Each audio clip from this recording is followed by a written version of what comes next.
మా హృదయపు అంతరంగపు స్వభావం మిమ్మల్ని సంతోషపెట్టేదిగా ఉండదని మేము ఎరిగి ఉన్నాం గనుక హృదయాలను పరిశీలించే దేవుడిపై నీవు,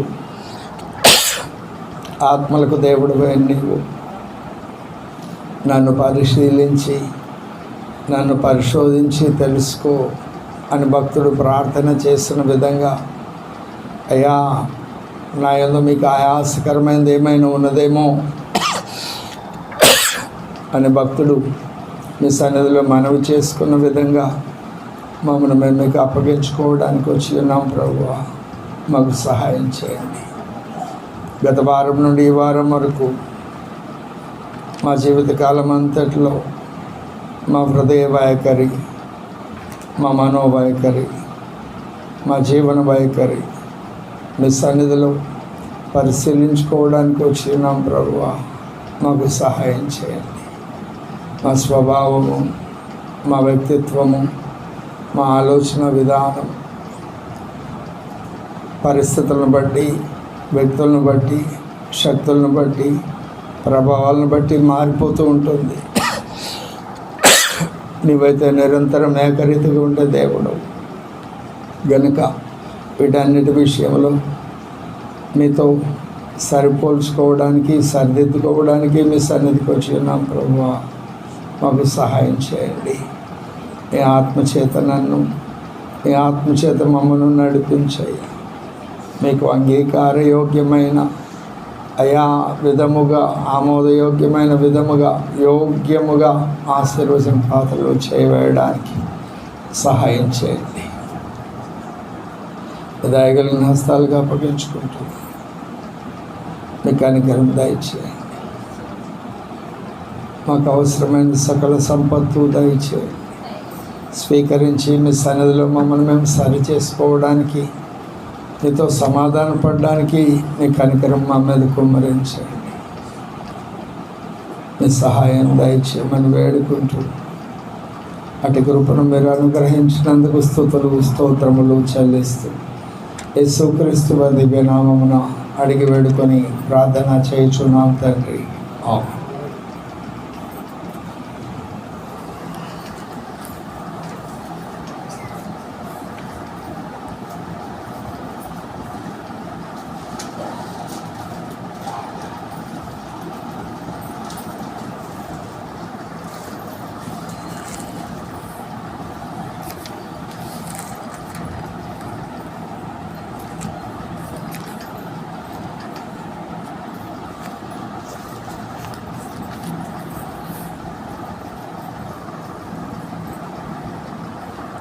దేవునికి స్తోత్రం. దేవుని పరిశుద్ధ నామమునకు మహిమ కలుగునుగాక. ఆమేన్. జీవము కలిగిన దేవుడు, మన రక్షకుడైన యేసుక్రీస్తు వారి దివ్య నామమున అందరికీ వందనాలండి. ఈనాటి ధ్యానాంశంగా పరిశుద్ధ గ్రంథం నుండి 119వ కీర్తన 106వ వచనం నేను చదువుతూ ఉన్నాను. దయచేసి ఆలకించండి, గమనించండి. 119వ కీర్తన 106వ వచనం. నీ న్యాయ విధులను నేను అనుసరించదనని నేను ప్రమాణం చేసి ఉన్నాను, నా మాట నెరవేర్చుదును. చిన్న మాట ప్రార్థన చేసుకున్నాను. మా ప్రియ ప్రభువా, మీ మాటలు శక్తి కలిగినవి, అవి ఎంతో ఉన్నతమైనవి, ఉత్తమమైనవి, మా బ్రతుకులను మార్చేవి, మమ్మల్ని మీతో సమాధానపరిచేవి. ఆ శక్తి కలిగిన మాటలు పలకడానికి ఏమాత్రం యోగ్యత లేని నేను నీ పక్షంగా నిలవబడి ఉన్నాను. మీ కనికరమును బట్టి, మీ కృపను బట్టి, మీరు పిలిచిన పిలుపును బట్టి తెగించి మీ పక్షంగా నిలబడి నన్ను కనికరించి నా శరీర ప్రాణాత్మను మీ వశం చేసుకొని అగ్నితో పుట్టమ వేసి మీ రక్తంతో పరిశుద్ధపరిచి యజమానుడు వాడుకుంటే అర్హమైన పాత్రగా నన్ను సిద్ధపరిచి మీ చేతిలో భద్రపరిచి నేను ఆశపడుతున్నాను అలాగే మీ చేతిలో భద్రపరచబడాలి అని నాకు సహాయం చేయండి. ఎందుకంటే మీ కార్యం మీ శైలిలో మీ స్థాయిలో జరగాలని నేను ఇష్టపడుతూ మనవి చేసుకుంటున్నాను. నాకు సహాయం చేయండి. ఇలాగను మేమందరం మీ వాక్కు ద్వారా ఆశీర్వదించబడినట్లు నన్ను మీ పనులు వాడుకోమని వేడుకుంటూ యేసుక్రీస్తు వారి దివ్యనామమున అడిగి వేడుకొని ప్రార్థన చేయుచున్నాం తండ్రి. ఆమేన్. ప్రభువునందు నాకు అత్యంత ప్రియమైన వారులారా, చదువుబడిన లేఖన భాగంలో దావీదు భక్తుడు దేవునితో ప్రమాణం చేస్తూ ఉన్నాడు. నీ న్యాయ విధులను నేను అనుసరించదనని నేను ప్రమాణం చేసి ఉన్నాను. నా మాట నెరవేర్చుదును. ఇది దావీదు భక్తుని యొక్క తీర్మానము, ఆయన చేసిన ప్రమాణం. నీ న్యాయ విధులను నేను అనుసరిస్తా. ఈ సృష్టిలో న్యాయము అనేది ఒకటి ఉన్నది. ఈ విశ్వమంతా కూడా ఆ న్యాయాన్ని అనుసరించే నడపబడుతుంది. ఈ విశ్వమంతా కూడా ఆ న్యాయమును అనుసరించే నడపబడుతుంది. దేవుని దృష్టిలో ఇది చాలా ప్రాముఖ్యమైనటువంటి విషయం. న్యాయము అనేటువంటిది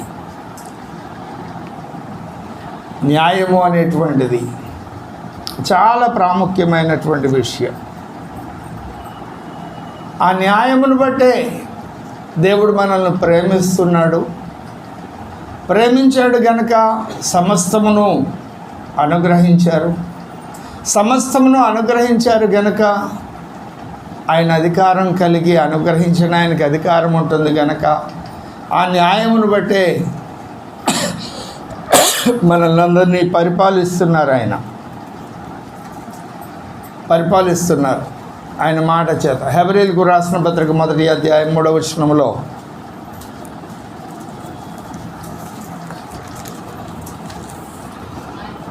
ఆయన దేవుని మహిమ యొక్క తేజస్సును, ఆయన తత్వం యొక్క మూర్తిమంతమును అయి ఉండి తన మహత్తు గల మాట చేత సమస్తమును నిర్వహిస్తూ. ఏమిటి సమస్తము? కాలములు, సమయములు, ఋతువులు, మానవ జీవితాల్లోని ప్రతి సంఘటనలు, వ్యవహారాలు, రాజకీయాలు, మన మీద చూపించేటువంటి ప్రతి ప్రభావం, అది ప్రకృతి విలయాలు అంటే భూకంపాలు, వర్షాలు, తుఫాన్లు, సైక్లోన్లు, హరికేన్స్, యుద్ధాలు, ఏ సమయంలో ఏ దేశాన్ని ఎవరు పరిపాలించాలి, ఏ అధికారి ఏ స్థానంలో ఉండాలి, ఇలా ప్రతి విషయంలో కూడా ఆయన అధికారమే కనపడుతుంది. దానియేలు ప్రవచన గ్రంథం 4వ అధ్యాయంలో మనం చూస్తాం కదా మాట. 23వ వచనమా,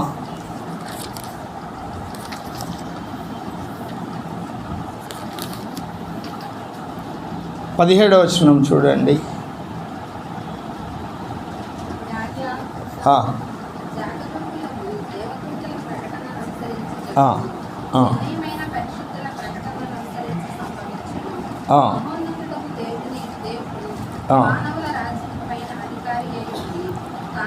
మానవుల రాజ్యము పైన అధికారి అయి ఉండి తానెవరికి అనుగ్రహింప నిశ్చయించును వారికి అనుగ్రహించునని అధికారులుగా, రాజులుగా ఆయన కోరుకున్న వ్యక్తులు, అత్యల్పమైన వారిని ఆయన నియమిస్తున్నాడు అని ఈ లేఖనం చెప్తుంది. అంటే ఈ ప్రకృతి చక్రం, సామాజిక చక్రం, రాజకీయ వ్యవహారాలు, వీటన్నిటిలో కూడా ఆయన అధికారమే. ఎందుకంటే వీటన్నిటిని కలగచేస్తుంది ఆయన, వీటన్నిటిని పోషిస్తుంది ఆయన. కాబట్టి ఆయనకు అధికారం ఉన్నది.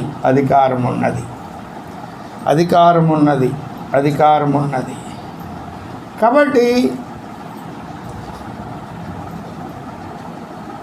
ఆ అధికారం కలిగిన ఆయన దీన్ని ఎలాగూ పరిపాలిస్తున్నారు అంటే ఒక సింహాసనాన్ని అధిరోహించి పరిపాలిస్తున్నాడు. పరిపాలన అంటేనే సింహాసనం ఉంటుంది.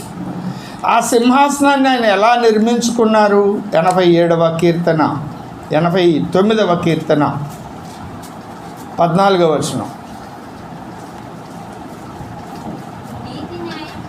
నీతి న్యాయములు నీ సింహాసనమునకు ఆధారములు. నీతి న్యాయములు నీ సింహాసనముకు ఆధారం. 97వ కీర్తన 2వ వచనంలో కూడా అదే మాట ఉంటుంది. నీతి న్యాయములు ఆయన సింహాసనమునకు ఆధారములు. నీతి న్యాయములు ఆయన సింహాసనం కాదు. ఈ విశ్వమంతా ఎవరి మీద ఆధారపడింది? ఈ ప్రకృతి చక్రము, సామాజిక కార్యక్రమాలు, రాజకీయ కార్యక్రమాలు, ఇవన్నీ ఎవరి మీద ఆధారపడినాయి? దేవుని మీద ఆధారపడ్డాయి. దేవుడు ఎవరి మీద ఆధారపడ్డారు? న్యాయము మీద, నీతి మీద ఆధారపడ్డారు. ఈ మాట మీరు మనసును పెట్టండి. ఎందుకు ఇలా చేయడం వెనుక ఆయన ఉద్దేశం ఏమిటి? దేవుని గురించి ధ్యానం చేసినప్పుడు ఆయా లేఖనాల్లో నిర్గమాకాండం 19వ అధ్యాయం, దానియేలు గ్రంథం 7వ అధ్యాయం, యెహెజ్కేలు గ్రంథం 1వ అధ్యాయం 26వ వచనము, అలాగే ప్రకటన గ్రంథం, ఈ లేఖనాలన్నింటినీ చూసినప్పుడు ఆయన భయంకరుడైన దేవుడు.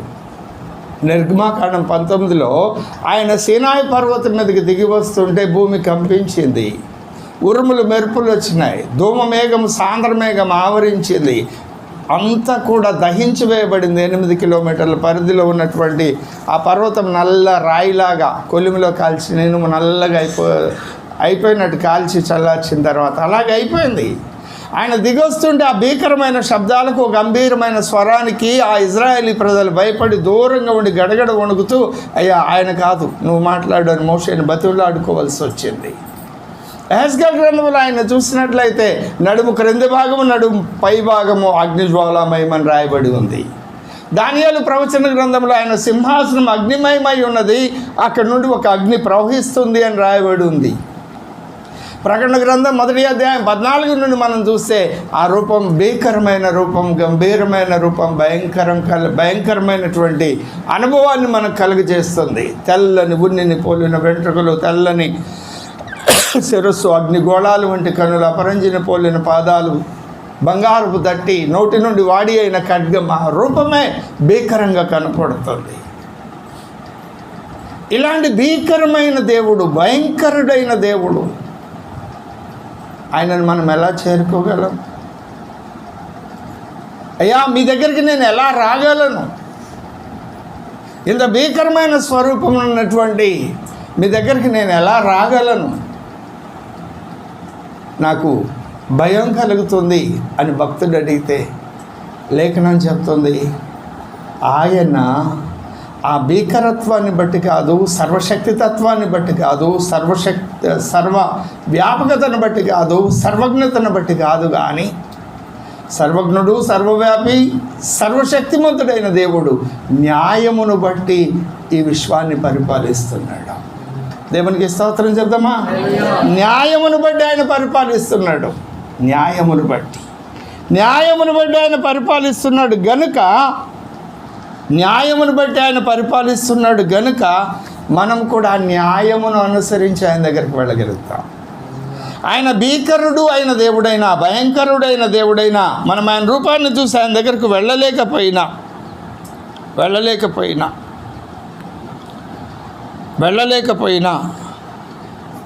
ఆయన న్యాయమును బట్టి పరిపాలన చేస్తున్నాడు. ఆయన న్యాయమును బట్టి పరిపాలన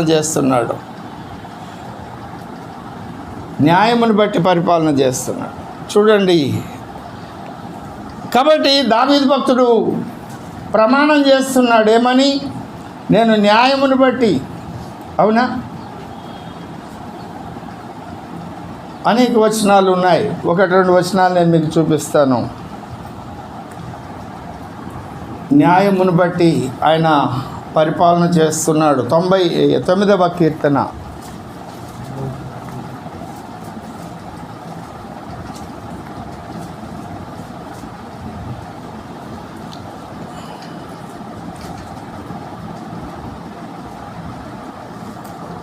మొట్టమొదటిగా 15వ అధ్యాయం ప్రకటన గ్రంథం 4వ వచనం చూడండి, 3-4 వచనాలు.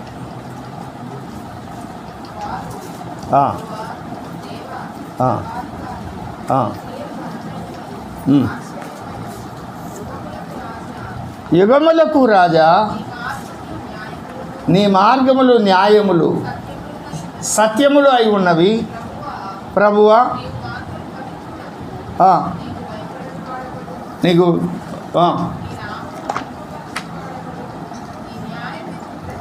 నీ న్యాయ విధులు ప్రత్యక్షపరచబడినవి అంటే ప్రత్యక్షపరచబడని కాలం ఒకటి ఉన్నది. ఇప్పుడు మనకు న్యాయ విధులు ప్రత్యక్షపరచబడి ఉన్నవి గనుక జెఫన్యా గ్రంథం 2వ అధ్యాయం 3వ వచనం చూడండి.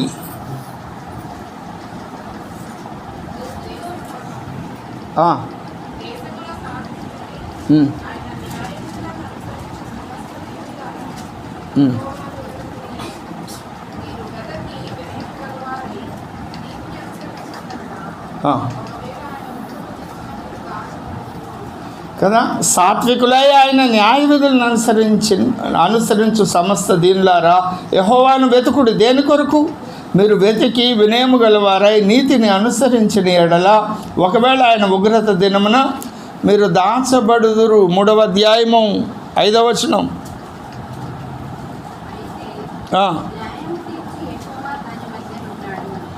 న్యాయము తీర్చి యెహోవా దాని మధ్య ఉన్నాడు. ఆయన అక్రమము చేయవాడు కాడు, తన స్వభావానికి విరుద్ధంగా ఏమీ చేయుడు. అనుదినము తప్పకుండా ఆయన న్యాయ విధులను బయలుపరచును. ఆయనకు రహస్యమైనది ఏది లేదు కదా, ఆయనకు రహస్యమైనది ఏది లేదు. అలాంటి భీకరుండైన దేవుడు తనంతట తాను ఒక న్యాయ విధిని ఆయన నియమించుకున్నాడు. దాని ప్రకారం పరిపాలన చేస్తున్నాడు ఆయన. వాటిని మనకు తెలియపరచడానికి ఇష్టపడి అనుదినము తన యొక్క న్యాయ విధులను మనకు బయలుపరుస్తున్నాడు. ఆ న్యాయ విధులను అనుసరించి మనం నడుచుకోవాలి అని ఆయన ఉద్దేశించాడు. మనం దేవుణ్ణి చేరుకోవాలి అంటే ఉన్న ఏకైక మార్గం ఆ దేవుడు మన కొరకు నియమించిన న్యాయమును అనుసరించి ఆయన దగ్గరికి వెళ్ళగలం. న్యాయమును అనుసరించే మనం ఆయన దగ్గరికి వెళ్ళగలం. న్యాయమును అనుసరించే మనం ఆయన దగ్గరికి వెళ్ళగలం. ఆయన న్యాయ విధులు ఎలాంటివో లేఖనాలు చెప్తున్నాయి చూడండి. 10వ కీర్తన 5వ వచనం.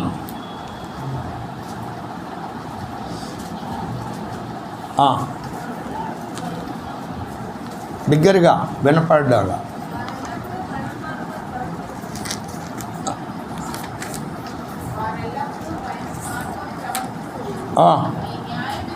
నీ న్యాయ విధులు ఉన్నతమైనవి. 19వ కీర్తన 9వ వచనం. పవిత్రమైనది, నిత్యము నిల్చును. యెహోవా న్యాయ విధులు సత్యమైనవి, న్యాయమైనవి. 119వ కీర్తన 39వ వచనం.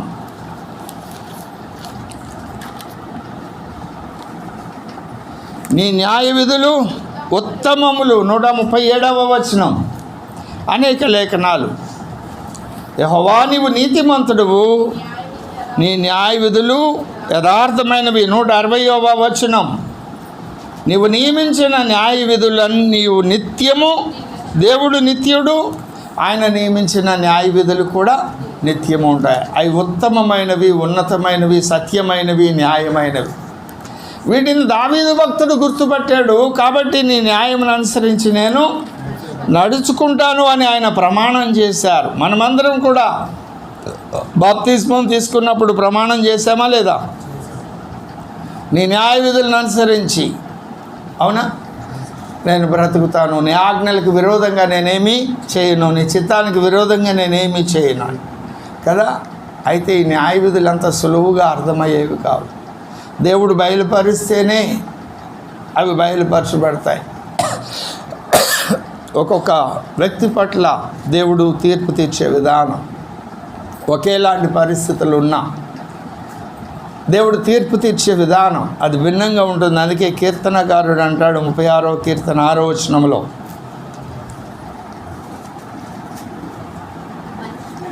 ఆ, 36:6, దేవుని పర్వతములతో సమానము. అంటే మనం అర్థం చేసుకోవడానికి మన స్థాయికి మించినవి. కాబట్టి జెఫన్యాలో మనకు వాగ్దానం చేశాడు, నేను మీకు బయలుపరుస్తున్నా. ప్రతి దినము కూడా ప్రకటనలో చెప్పాడు, అవి మీకు ప్రత్యక్షపరచబడినాయి. ఒక ఉదాహరణ చెప్తాడు. గొలియాతును దావీదు చంపితే శబాష్ అన్నారు, దేవుడు అన్నాడు, ప్రజలు అన్నారు. అదే ఉరియాని చంపితే దేవుడు ఒప్పుకోలేదు, ప్రజలకు తెలియదు. అట్లా ఆయన న్యాయం తీర్చేటువంటి విధానం ఆయా పరిస్థితులను బట్టి, ఆయా వ్యక్తులను బట్టి ఉంటుంది. అలాగని దేవుడు అన్యాయం చేస్తాడు అని అనుకోవడానికి లేదు. తిమోతికి రాసిన పత్రికలో రాయబడి ఉంటుంది, ఆయన స్వభావానికి విరుద్ధంగా ఆయన ఏమీ చేయడు, చేయలేడు. కాబట్టి మహాభీకరుండైన దేవుడు తాను సృష్టించిన సృష్ట్యము ఎన్నటికీ ఆయనను చేరుకోలేదు. ఎందుకంటే ఆయన భీకరత్వాన్ని బట్టి, గంభీరత్వాన్ని బట్టి. కాబట్టి దేవుడు ఒక నియమాన్ని పెట్టుకున్నాడు, ఒక న్యాయాన్ని ఆయన నియమించుకున్నాడు. ఆయన స్వయంగా, ఆయనకి ఎవరు శాసించేవారు లేరు. ఆ న్యాయమును అనుసరించి నేను పరిపాలన చేస్తాను. నేను సృష్టించాను గనుక నేను పోషిస్తాను, నేను సృష్టించాను గనుక నేను భద్రపరుస్తాను, నేను సృష్టించాను గనుక వాడి జీవితకాలంలో అవేవి చేయాలో నిర్ణయిస్తాను, ఎలా చేయాలో నియమిస్తాను. ఒక న్యాయాన్ని ఆయన నియమించుకున్నాడు. ఎప్పుడైతే ఏ వ్యక్తి అయినా, ఏ భక్తుడైనా దేవుణ్ణి చేరుకోవాలి అంటే దేవుని న్యాయాన్ని అనుసరించే ఆయన సన్నిధికి వెళ్ళాలి. న్యాయాన్ని అనుసరించే ఆయన సన్నిధికి వెళ్ళగలుగుతాం. లేకుంటే ఆయన సన్నిధికి వెళ్ళలేం. ఈ న్యాయవిధులు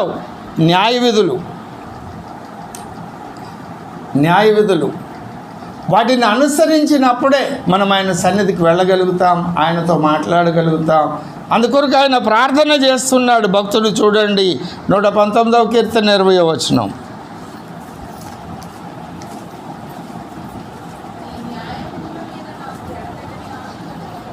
ఎడతెగని ఆశ కలుగుతుంది. ఎందుకు ఆశ?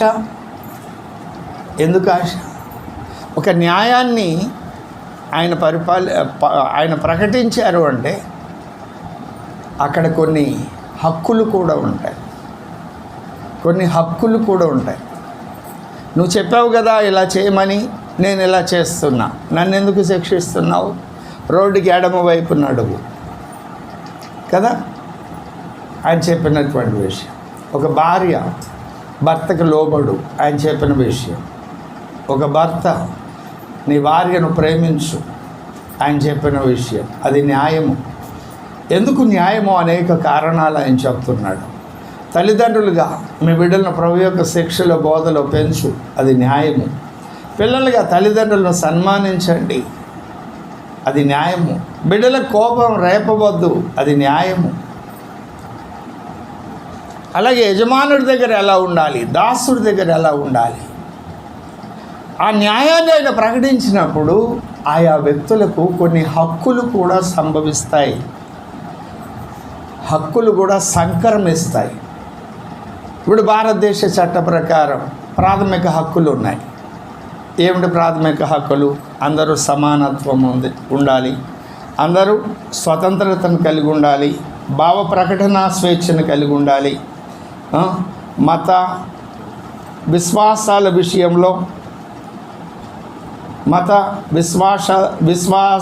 విషయంలో స్వతంత్ర హక్కు ఉన్నది. అలాగే దోపిడీకి వ్యతిరేకంగా హక్కు, ఎవరిది దోచుకోకూడదు అనేది చట్టము. తర్వాత సాంస్కృతిక కార్యక్రమాలు, విద్యా హక్కులు ఉన్నాయి. ఇవేవైనా ఎవరైనా అతిక్రమిస్తే కోర్టుకు వెళ్ళడానికి అవసరమైన రాజ్యాంగపు హక్కు ఉన్నది. ఇలాగ ప్రాథమిక హక్కులు ఒక 6 చట్టంలో రాయబడి ఉన్నాయి. హక్కులు ఉన్నాయంటే బాధ్యతలు కూడా ఉన్నాయని అర్థం. ఎక్కడైనా ఎవరికైనా అన్యాయం జరిగింది అంటే అక్కడ న్యాయానికి భంగం కలిగింది అని అర్థం. వారి ప్రాథమిక హక్కులకు ఆటంకం కలిగింది అని అర్థం. ఎక్కడైతే అణచివేత ఉందో, ఎక్కడైతే నిర్బంధం ఉందో, ప్రాథమిక హక్కులను అణచివేసే పరిస్థితి ఉందో అక్కడ అన్యాయం జరిగింది అని అర్థం. ఒక వస్తువును నేను ఎవరి దగ్గరైనా వారి పర్మిషన్ లేకుండా తీసుకుంటే వారి ప్రాథమిక హక్కుకు నేను భంగం కలిగి చేసిన వ్యక్తిని, నేను దోచుకున్నటువంటి వ్యక్తిని. కాబట్టి అక్కడ హక్కు ఏమిటి? నా వస్తువు నేను భద్రపరచుకోవాలి. నాది ఎవరు దోచుకోకూడదు, అంటే నేను ఎవరిది దోచుకోకూడదు.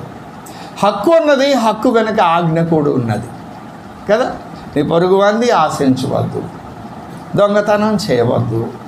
హక్కులు ఇచ్చిన ఆయన ఆజ్ఞలు కూడా ఇచ్చాడు. హక్కులు ఎందుకు ఇచ్చాడు? దేనిని బట్టి ఇచ్చాడు? దేవుని న్యాయాన్ని బట్టి. ఈ విశ్వమంతా దేవుని మీద ఆధారపడి ఉంటే దేవుడు ఒక సింహాసనాన్ని వేసుకొని దానికి రెండు కాళ్ళు పెట్టాడు. ఆ రెండు కాళ్ళు, ఒకటి నీతి న్యాయము. నేను సర్వశక్తిమంతుడును, నాకు అడ్డు చెప్పేవారు ఎవరు?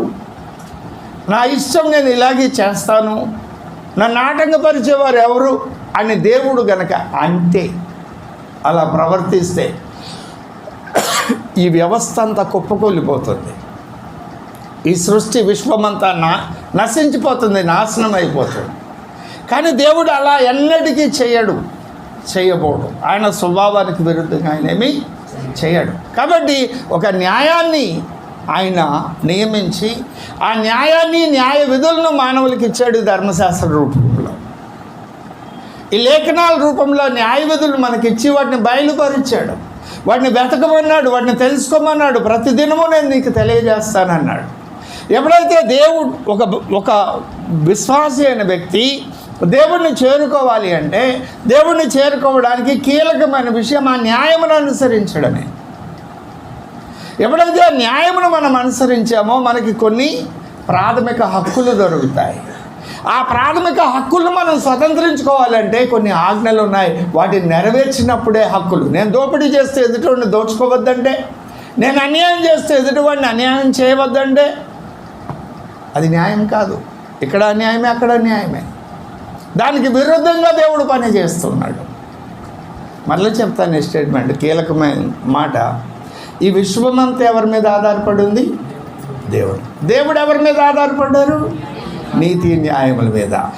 నీతి న్యాయములు ఆయన మనకు అనుగ్రహించి, ఒక వ్యక్తిగా నువ్వు నా దగ్గరికి రావాలంటే రాలేవు. కానీ నువ్వు నా దగ్గరికి రావాలి అంటే నేను ఒక న్యాయ విధిని నేను నియమించాను.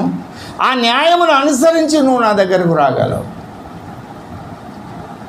ఎప్పుడైతే ఆ న్యాయమును మనం అనుసరించడానికి పూనుకున్నామో మనకు కొన్ని రైట్స్ ఉంటాయి దేవుడి దగ్గరికి వెళ్ళడానికి. అయ్యా, నువ్వు ఇలా ఉంటే నా దగ్గరికి రమ్మన్నావుగా. ఎవడు దీనుడై విరిగి నలిగిన హృదయంతో నా సన్నిధిని గడగడ వణుకుచుండునో వాని నేను దృష్టి ఉంచి చూస్తానన్నావు కదా. అడుగుడి మీకు ఇవ్వబడును అన్నావు కదా. నువ్వు ఇవ్వడానికి ఎదుగో న్యాయం, నువ్వు చెప్పిన మాట. ఇలా ప్రతి విషయంలో కూడా ఆ న్యాయమును అనుసరించే హక్కులు ఉన్నాయంటే దాని వెనక ఆజ్ఞలు కూడా ఉన్నాయి. ఆజ్ఞలు ఈ లేఖనాల్లో ఇవ్వబడ్డాయి. ఏ వ్యక్తి అయితే ఆజ్ఞలు పాటిస్తూ ఈ హక్కులను స్వతంత్రించుకుంటూ ఉంటాడో అతడు దైవ దర్శనం పొందగలుగుతాడు, దేవుని స్వరాన్ని వినగలుగుతాడు, దేవుని స్వరూపాన్ని చూడగలుగుతాడు, దేవుని హృదయపు ఆలోచన తెలుసుకొని ఆయన చిత్త ప్రకారం భూమి మీద నడవగలుగుతాడు. దేవునికి స్తోత్రం చెప్తామా? ఈ విషయం దావీదు భక్తుడికి అర్థమైంది. కాబట్టి 119వ కీర్తన 106వ వచనంలో ఏమన్నాడు? నీ న్యాయ విధులు నేను అనుసరించదనని. న్యాయ విధులు నీకు ఎలాగ తెలిసినాయి అయ్యా? 102వ వచనం, అది నీవు నాకు బోధించితివి గనుక నీ న్యాయ విధుల నుండి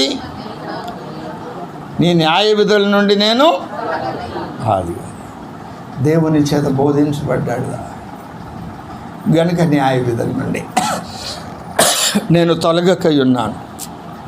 అందుకే అనేక తీర్మానాలు చేశాడు. 119వ కీర్తన 43వ వచనం చూడండి.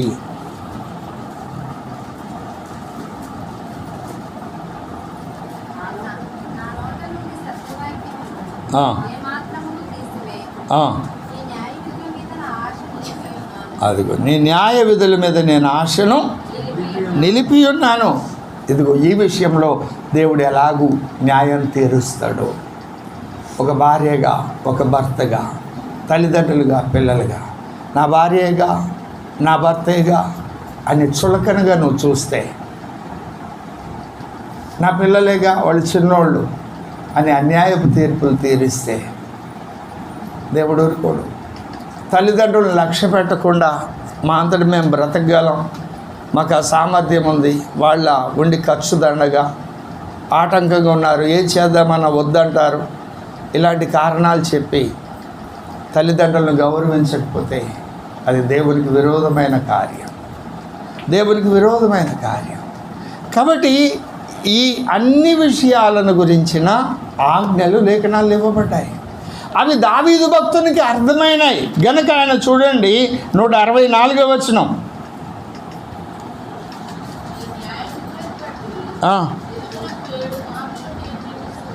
ఏడు మార్లు నేను నిన్ను స్తుతిస్తూ ఉన్నాను. 7వ వచనం.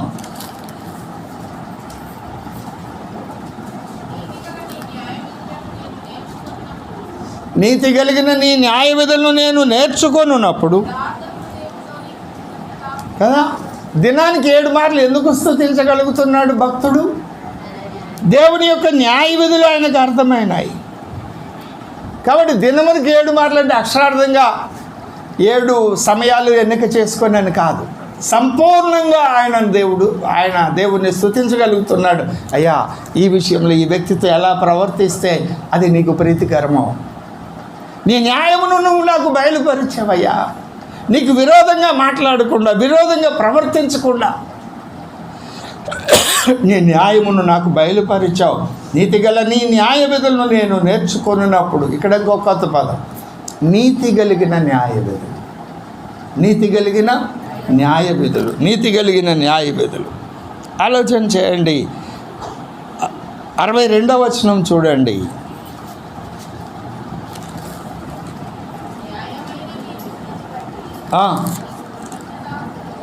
కృతజ్ఞతాస్తుతులు చెల్లించదను. న్యాయమైన నీ విధులను బట్టి నీ కృతజ్ఞతాస్తుతులు చెల్లించుటకై. ఇప్పుడు 7 మార్లు అనేది కరెక్టా? వెలుగుకున్నప్పుడే కదా.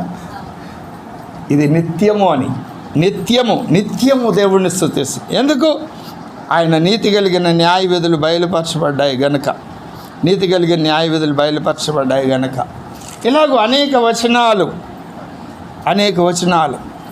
భక్తుడు అంటాడు 30వ వచనంలో, సత్య మార్గమును నేను కోరుకొని ఉన్నాను, నీ న్యాయ విధులను నేను నా ఎదుట పెట్టుకొని ఉన్నాను. నా ఎదుట అంటే ప్రతి విషయంలో కూడా ఆయన పరిపాలకుడు, రాజు, కుటుంబం ఉన్నది, కుటుంబ బాధ్యతలు ఉన్నాయి, శత్రువులు ఉన్నారు, ఇటు ప్రజలను పరిపాలించాలి, పోషించాలి, భద్రపరచాలి, శత్రువులతో యుద్ధం చేయాలి, వారిని గెలవాలి, కుటుంబాన్ని పోషించుకోవాలి. ఇవన్నీ చేస్తూ కూడా దేవుణ్ణి సేవించాలి. ఇవన్నీ చేస్తూ ఎలా సేవించుంటాడు? ప్రత్యేకంగా ఇదిగో ఉదయం 7 గంటలకు 9 గంటలకి ఇలా 2 గంటలు పెట్టుకొని ఆ పని చేస్తున్న పని ఆపేసి వచ్చి మోకరించి స్తుతించాడా? కాదు. ఏ పనిలో ఉన్నా ఆ పనిలోనే, ఈ పనిలో నీ న్యాయం ఏమిటి, నీ నీతి ఏమిటి? ప్రభువా, ఈ సత్యాన్ని బయలుపరిచావు, నీ మనసు ఏమిటో నాకు వెల్లడి చేశావు, ఈ మనిషితో మాట్లాడుతున్నాను, నీకు ప్రీతికరమైన మాట ఏమిటి ఈ మనిషితో నేను మాట్లాడడానికి, ఈ కార్యం చేస్తున్నాను, నీకు ప్రీతికరమైన క్రియ ఏమిటి, కార్యం ఏమిటి, నేను నిన్ను స్తుతిస్తున్నాను. ఇలా అనేక వచనాలు 119వ కీర్తనలో నుండే అనేక వచనాలు.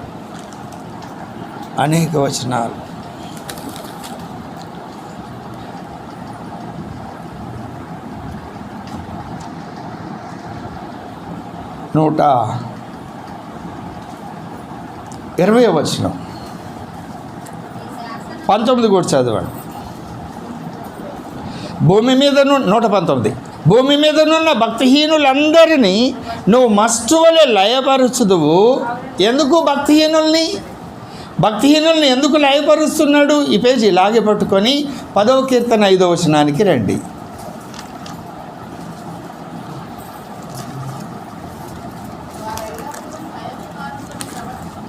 ఎవరు వాళ్ళు?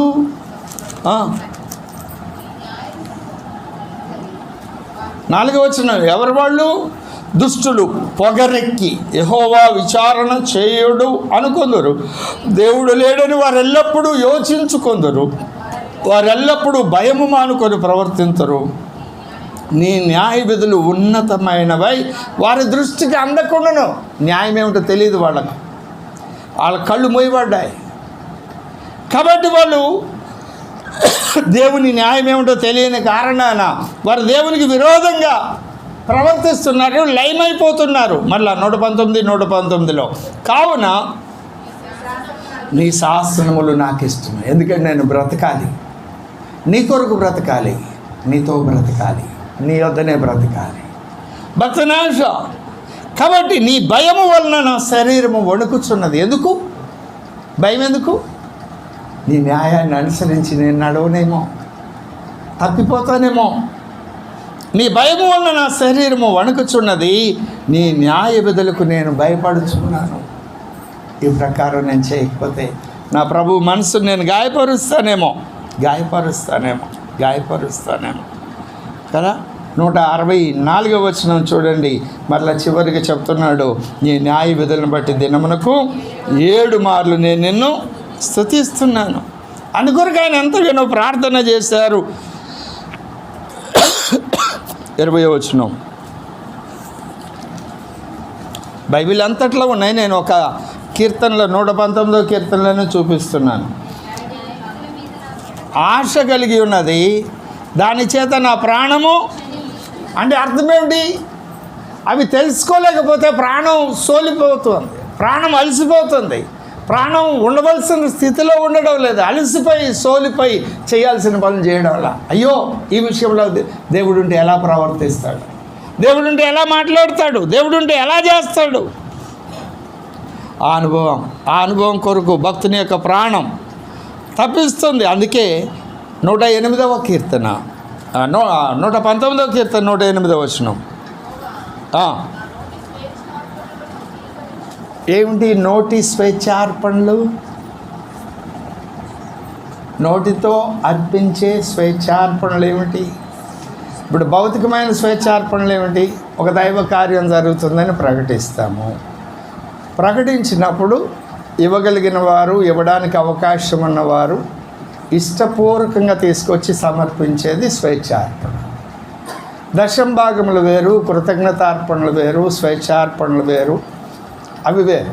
స్వేచ్ఛార్పణ అంటే ఒక దైవ కార్యక్రమం, ఎదుగో మందిరం కడుతున్నాం, మీటింగ్ పెడుతున్నాం, సువార్తకు వెళుతున్నాం, ఏదో ఒక దైవ కార్యక్రమం ప్రకటించినప్పుడు దాని గురించిన భారం కలిగిన వాళ్ళు ఇష్టపూర్వకంగా ఆ సమయంలో వారికి ఉన్న వెసులుబాటును బట్టి, అవకాశాన్ని బట్టి ఇష్టపూర్వకంగా ఇచ్చేటువంటి అర్పణ స్వేచ్ఛార్పణ. మరి నోటితో అర్పించే స్వేచ్ఛార్పణ ఏమిటి?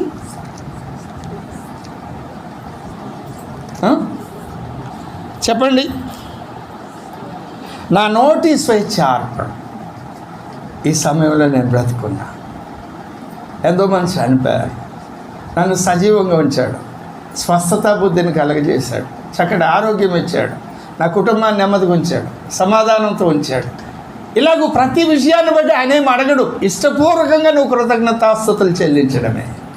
హెబ్రీలకు రాసిన పత్రిక 13:10 ఈ పేజీ ఇలాగే పట్టుకొని హెబ్రీ 13:17కి రండి.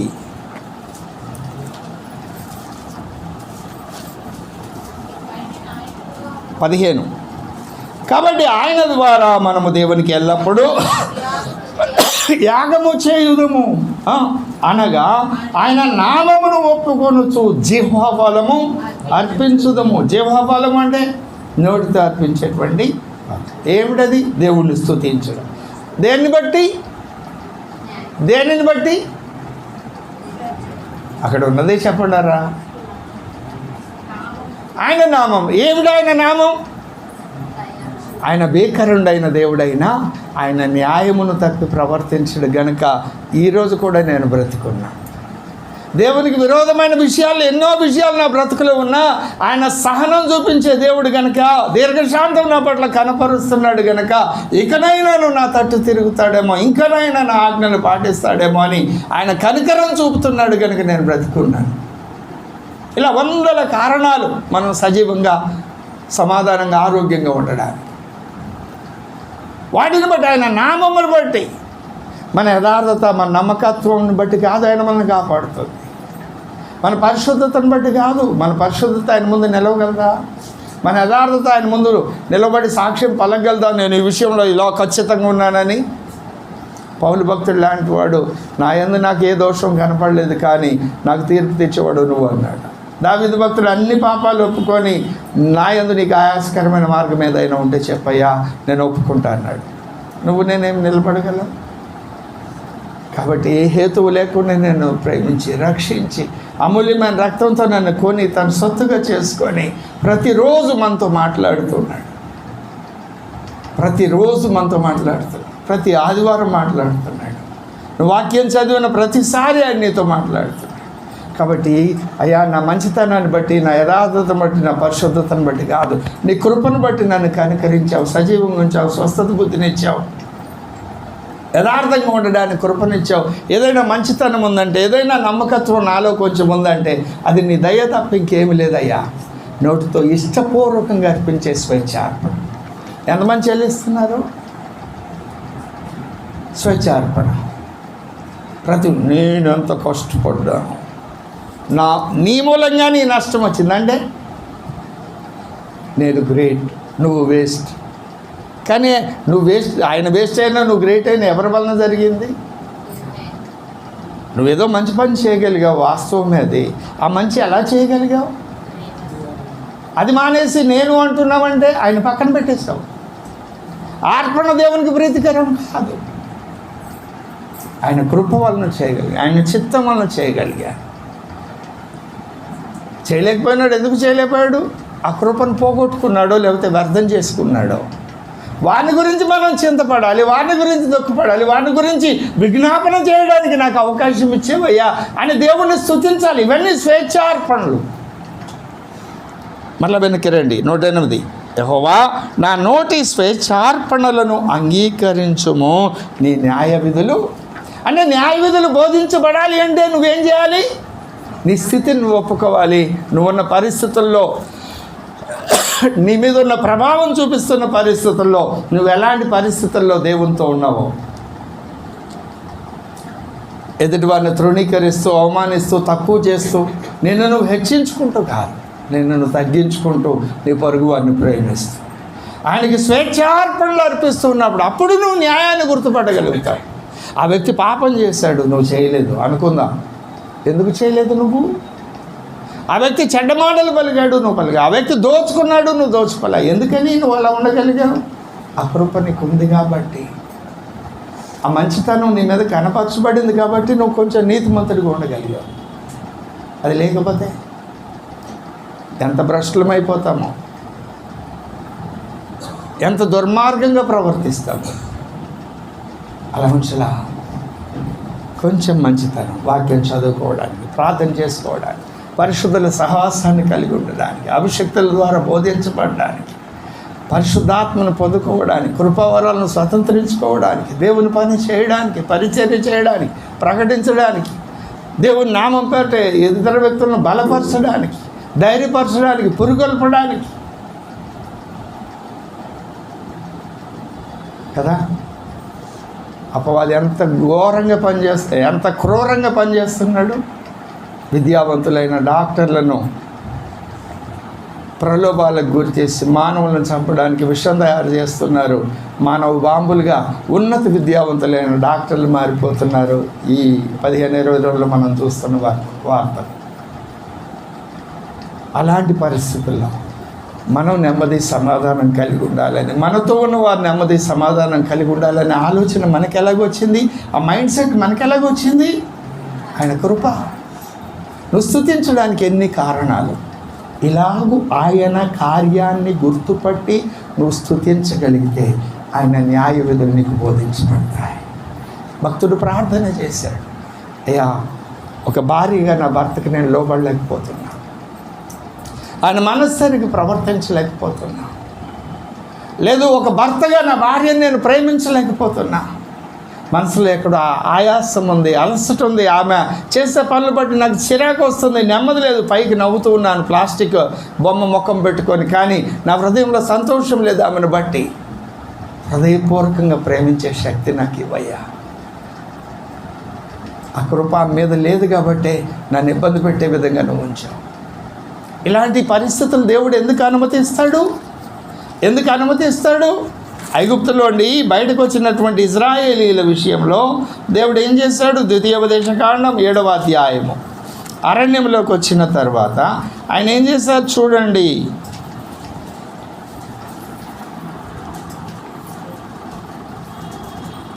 ద్వితీయోపదేశకాండం 7వ అధ్యాయం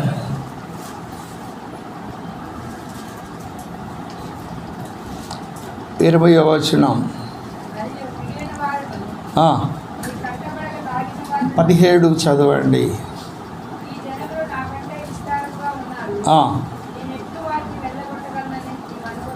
కదా, శత్రువులను చూసి వారిని ఎలా వెళ్ళగొట్టగలరని నువ్వు అనుకుందువేమో. నువ్వు సహించలేని విషయాలు, భరించలేని విషయాలు నీ కుటుంబంలో ఎన్నో ఉన్నాయి, నీ జీవితంలో ఎన్నో ఉన్నాయి. వీటిని ఎలా విడుదల పొందాలి అని నువ్వు అనుకుంటున్నావేమో. ఆయన చెప్తున్నాడు,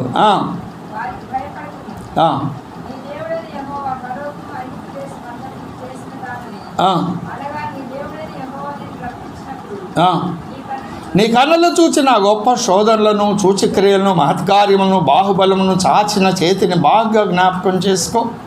నీకు భయము పుట్టించుచున్న ఆ జనులందరికీ నీ దేవుడైన యెహోవా అలాగే చేయును. నువ్వు న్యాయమును అనుసరించినప్పుడు, నీ హక్కులకు భంగం కలిగినప్పుడు, నీ మీద ఎవరైనా దుర్మార్గంగా ప్రవర్తించినప్పుడు, నీకు అన్యాయం చేసినప్పుడు దేవుడు మౌనం కూరుకోడు. ఆయన న్యాయమును అనుసరించి తీర్పు తీరుస్తాడు. ఆయన అన్యాయస్తుడు కాదు. నమ్మితే దేవునికి స్తోత్రం చెప్పండి.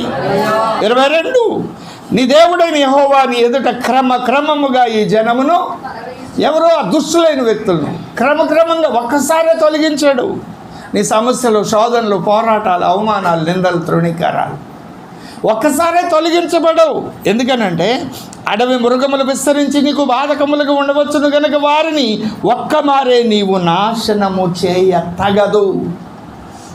అది నీకు క్షేమకరం కాదు. ఎందుకు? నీ సమస్యలన్నీ ఒక్కరోజు ఈ డస్టర్తో బోర్డు మీద ఉన్న అక్షరాలన్నీ తుడిచేసినట్టు నీ సమస్యలన్నీ తుడిచేస్తే, నువ్వు కోరుకున్నవే జరుగుతూ ఉంటే, నువ్వు అనుకున్న విధంగానే అన్నీ అయిపోతూ ఉంటే, అది నీకు క్షేమం కాదు. నువ్వు అనుకున్నవి ఎందుకు కావు? నీకు క్షేమం కాదు కనుక దేవుడు జరగనేది. ఆయన సర్వశక్తిమంతుడై ఉండి ఎందుకు చేయడం లేదు? ఆయన న్యాయమును అనుసరించి పరిపాలిస్తున్నాడు కనుక అనేక విషయాలు అక్కడ ఉన్నాయి. 8:2 చూడండి. నిన్ను శోధించి నీ హృదయంలో ఉన్న తెలుసుకుంటూ నిన్ను అణచు నిమిత్తము అరణ్యములో ఈ 40 సంవత్సరములు నీ దేవుడైన యెహోవా ఒక గురి కలిగి బ్రతుకుతున్నావు. ఒక గమ్యాన్ని చేరుకోవాలని భక్తి చేస్తున్నావు, కానీ చేరుకోలేకపోతున్నావు. నువ్వు అనుకున్నది సాధించలేకపోతున్నావు. Time waste, money waste, talent waste, ఎన్నో వ్యర్థమైపోతున్నాయి. ఆ గురి దగ్గరికి చేరుకోలేకపోతున్నావు. అందుకు దేవుడేమంటున్నాడు? నిన్ను అణచు. నిన్ను 40 ఏళ్ళు ఎందుకు నడిపించాడు? 11 రోజులు 13 రోజులు ప్రయాణం ఐగుప్తు నుండి వాగ్దాన భూమికి. 40 ఏళ్ళు ఎందుకు నడిపించాడు? అణచు నిమిత్తం. ఎందుకు అనవాలి? ఆయన అనుసరించి నడుస్తావో లేదో. ఇవన్నీ ఎవరి కొరకు రాయబడ్డాయి? కొరింథీయులకు రాసిన మొదటి పత్రిక 10:11 ప్రకారం దృష్టాంతములుగా మనకు బుద్ధి కలుగుటకై.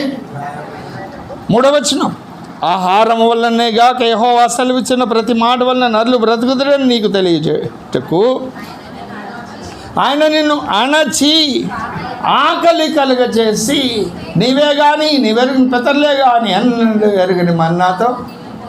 అక్కడేమో ఆ గురి దగ్గరికి చేరుకోవడానికి లేట్ చేస్తున్నాడు, ఎందుకంటే నిన్ను అణచు నిమిత్తం అన్నాడు.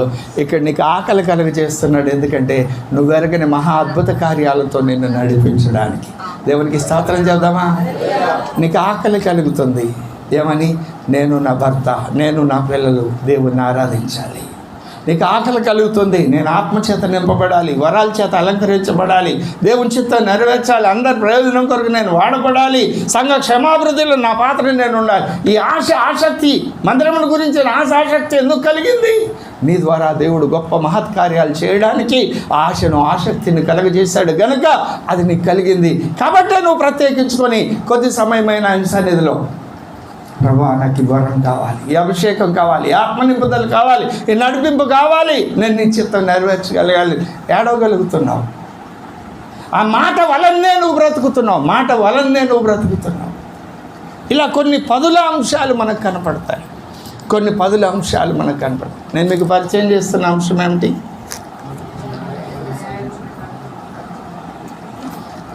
ఈ విశ్వాన్ని సృష్టించినటువంటి దేవుడు సర్వశక్తిమంతుడు.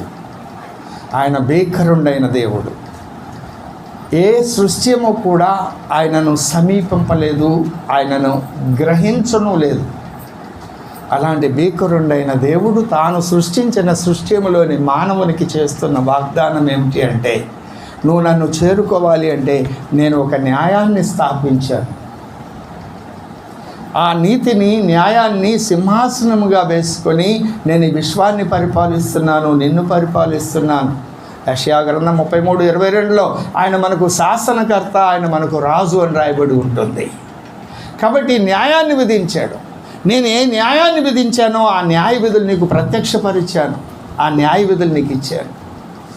ఆ న్యాయాన్ని అనుసరించి నువ్వు నడిచినట్లయితే నువ్వు నన్ను కనుగొనగలుగుతావు, నువ్వు నన్ను తెలుసుకోగలుగుతావు. ఆ న్యాయమునకు నువ్వు లోబడితే నీకు కొన్ని ప్రాథమిక హక్కులు ఉంటాయి. నన్ను కలుసుకునే హక్కు, నా యొద్ద ఏమైతే నేను కలిగి ఉన్నానో అవన్నీ నువ్వు తీసుకునే హక్కు. అక్షరార్థమైన కుమారుడు తండ్రికి ఏం కలిగి ఉన్నదో ఆ కలిగి ఉన్న దానిలో హక్కును పొందినట్టు, ఈ న్యాయం అనుసరించి మనల్ని సృష్టించిన సృష్టికర్త అయిన దేవుడు ఏం కలిగి ఉన్నాడో అవన్నీ పొందుకునే హక్కు మనకివ్వబడింది. ఆ హక్కును స్వతంత్రించుకోవాలి అంటే కొన్ని ఆజ్ఞలు మనకిచ్చారు ఆయన. ఆ ఆజ్ఞలను పాటించినప్పుడు మనము ఆ హక్కులను స్వతంత్రించుకోగలుగుతాం. ఆయన భీకరుడైన దేవుడైనా మన దగ్గరికి వచ్చినప్పుడు అక్షరార్థమైన కన్న తండ్రిగా, అక్షరార్థమైన కన్న తల్లిగా, తోడబుట్టిన సహోదరుడుగా, స్నేహితుడిగా ఆయన తను తాను బయలుపరుచుకుంటాడు. నీ బాధను బట్టి, కృంగిపోయిన నీ ఆత్మీయ స్థితిని బట్టి, నీ సమస్యను బట్టి, అవసరతను బట్టి నిన్ను తల్లిలాగా ఓదార్చాలా, తండ్రిలాగా ధైర్యపరచాలా, సహోదరునిలాగా పురిగొల్పాలా, భార్యలాగా సాటి అయిన సహాయంగా ఉండాలా. అన్ని స్థితుల్లో ఆయన భార్యగా ఉండడు, కానీ సాటి అయిన సహాయంగా ఆయన ఉంటాడు. మనం ఆయన పనికి పూనుకున్నప్పుడు మనకి ఆయన ఆ అభిషేకాన్ని ఇచ్చి ఆత్మ ద్వారా కార్యాలు జరిగిస్తారు. కాబట్టి భక్తుడు అంటున్నాడు, మన మూలవాక్యం ఏమిటి? నీ న్యాయ విధులను అనుసరించి నేను ప్రమాణము చేసి ఉన్నాను, నా మాట నేను నెరవేర్చుదును. ఇది భక్తుని యొక్క ప్రమాణం, భక్తుడు దేవునికి చేస్తున్నటువంటి ప్రమాణం. నువ్వెలా ఉన్నావు?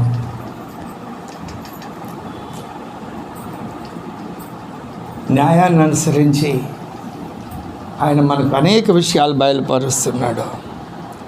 ఇంకా న్యాయాన్ని అనుసరిస్తే కలిగే ఆశీర్వాదాలు, కలగకపోతే వచ్చే కష్టం నష్టం, అది నేను తర్వాత చెప్తాను, సమయం సరిపోదు కనుక నా మాటలు ముగిస్తున్నా. నేను మీకు పరిచయం చేస్తున్న అంశం, ఈ విశ్వాన్ని సృష్టించిన సృష్టికర్త ఉన్నారని నమ్ముతున్నారా మీరు? ఆయన అత్యధికమైన సర్వోన్నతమైన సర్వశక్తిని కలిగి ఉన్నాడని నమ్ముతున్నారా?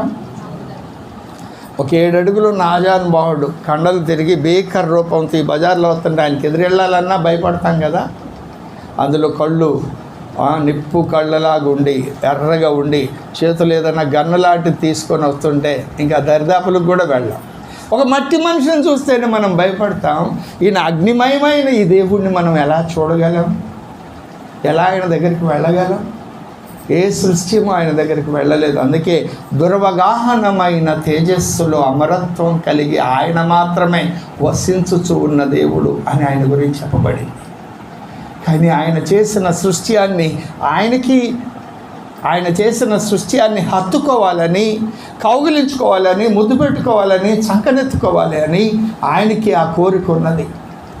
నీతో ముద్దు ముచ్చట్లాడాలి అని, నిన్ను సంతోషంతో నీతో కలిసి ఆనందించి గంతులు వేయాలని ఆయనకి ఉంది. అక్షరార్థమైన ఒక తండ్రి తన బిడ్డతో ఎలాగూ వ్యవహరిస్తాడో, ఆ తల్లి ఆ బిడ్డను బట్టి ఎంతగా సంతోషిస్తుందో అలాగూ నిన్ను బట్టి ఆయన సంతోషించాలని ఆశక్తి కలిగి ఉన్నాడు. కానీ ఆయన బేకరుండు, మనమే మట్టి పొరుగులం. ఈ మట్టి పురుగులకు చెప్తున్నాడు, అయ్యా నేను ఒక సింహాసనాన్ని తయారు చేసుకున్నాను. ఆ సింహాసనానికి 2 ఆధారాలు, 1 నా నీతి, 2 న్యాయము.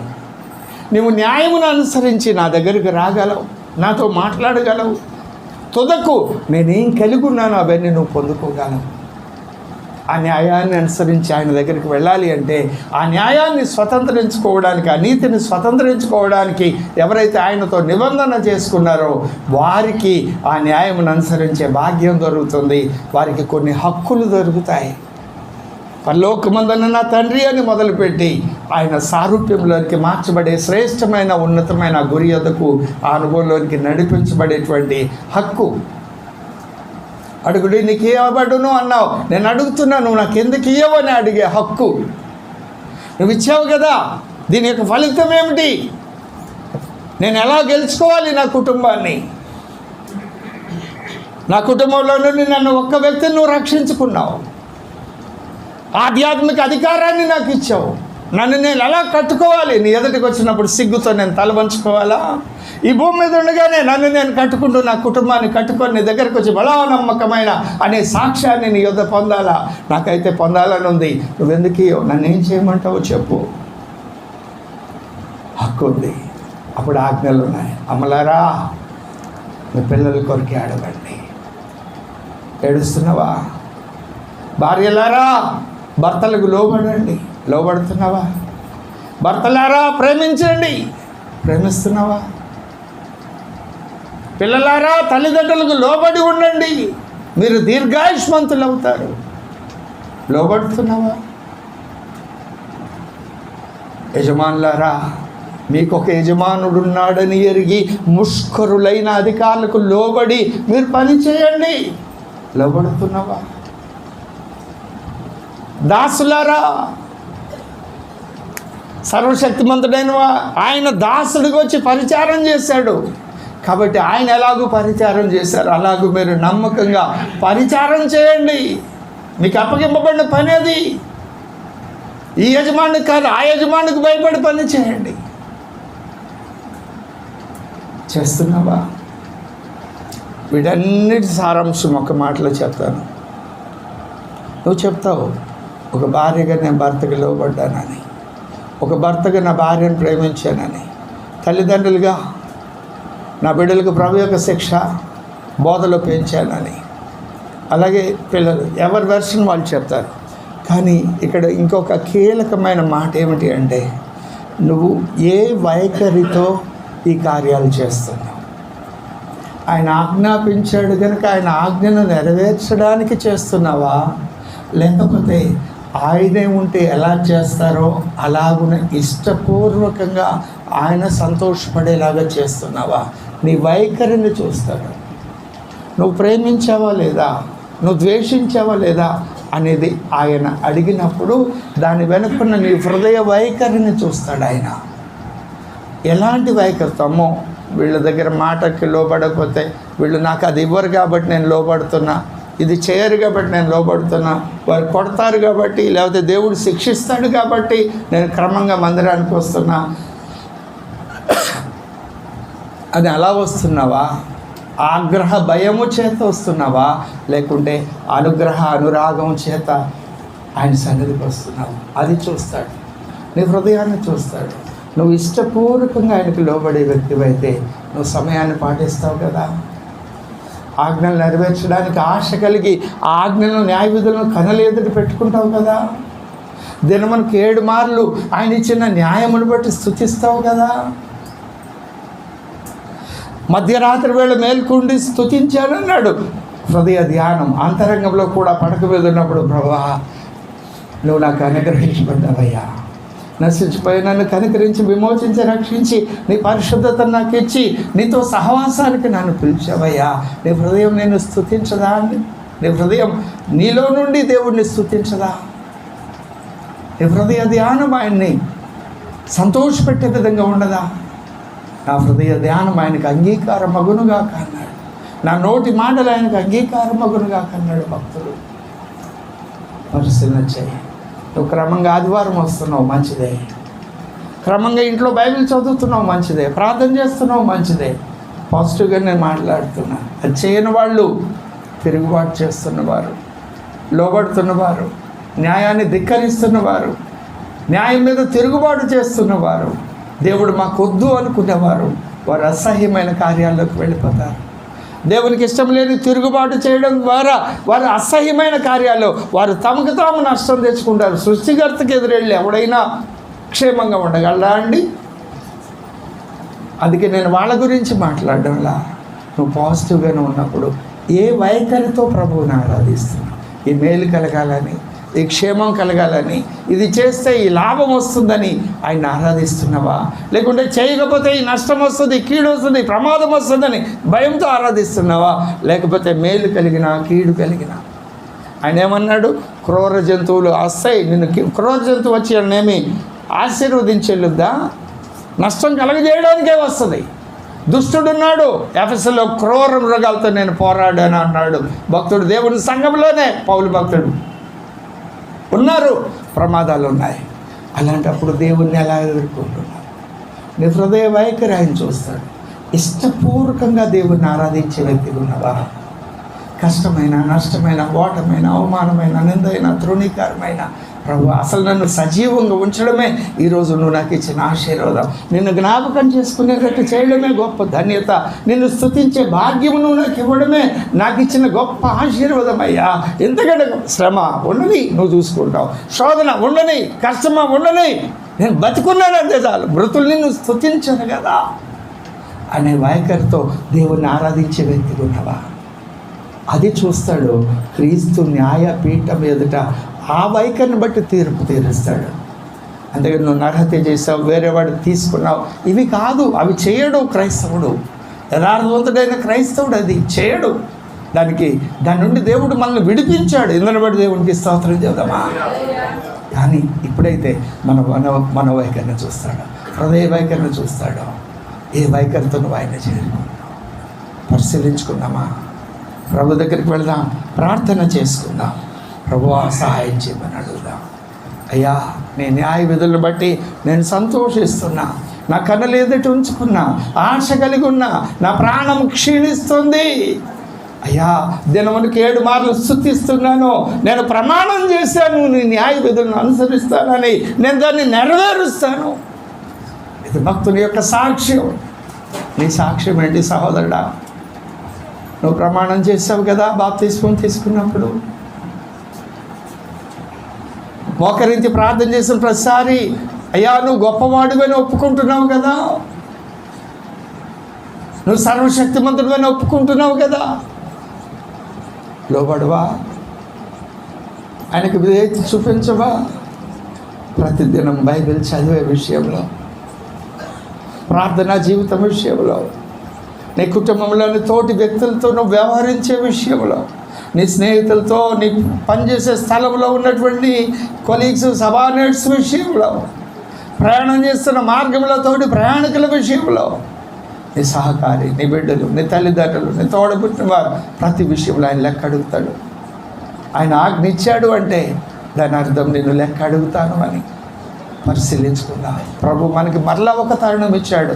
ఈ దినం కూడా సజీవంగా ఉంచి ఆయన సన్నిధిలో పాల్గొనడానికి కృపనిచ్చారు. ప్రభువుని వేడుకుందాం. ఇది సేవకునిగా మొదట నాకు, తర్వాత మీ అందరికీ నన్ను నేను పరీక్షించుకుంటాను. రండి ప్రార్థన చేసుకుందాం. దేవుడి మాటలు మన వెనుకల్లో దీవించి ఆశీర్వదించుగాక. ఆమేన్.